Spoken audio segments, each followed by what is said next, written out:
Gawe gorengan go nyemil, lanjut ning pondok, langsung sorene ngarit.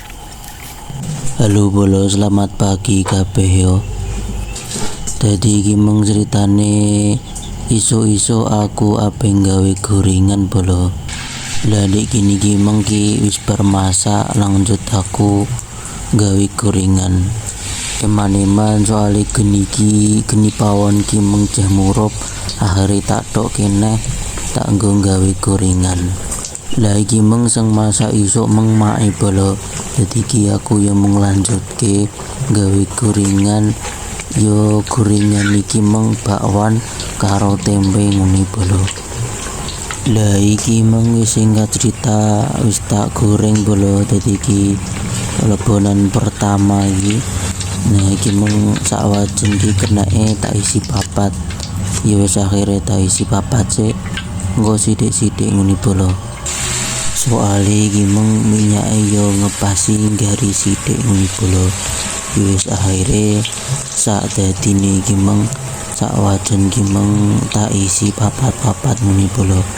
Yo alon-alon penting engko rampung ngene bolo. Lah ndek gini ki wis cemplungan sing keloro iki bolo. Jadi iki wis cemplungan terakhir. Ya wis engko bar kuwi rampung bolo. Lah ndek gini ki aku wis gak tahan bolo. Soal iki wetengku wis metu alarme. Wis akhire iki mung tak buka yo mateng gorengane. Yo langsung aku berdoa langsung matang tang maem ngene bolo.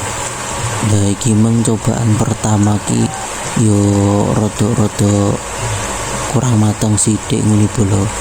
Lah iki mung cobaan gorengan keloro, coba neh ki yo penak iki mateng soalnya bolo. Yo pas lasang gorengan keloro iki mung bolo. Coba bolo komeno sampean ki nak masak gorengan ngono iki kok yo padha aku ngene iki. Kadang ki malah aku yo pernah kuwasa ngene bolo. Dadi ki mbah kenapa gak pernah pas ngene bolo. Lah iki mung singkat cerita wis rampung masake gorengan bolo. Ya wis aku ame persiapan lanjut ing pondok. Lah iki mung singkat cerita bolo. Aku wis wadus wis ngenteni mong ya wis persiapan mung bro. Akhire iki singkat cerita wis tekan pondok ngene bolo.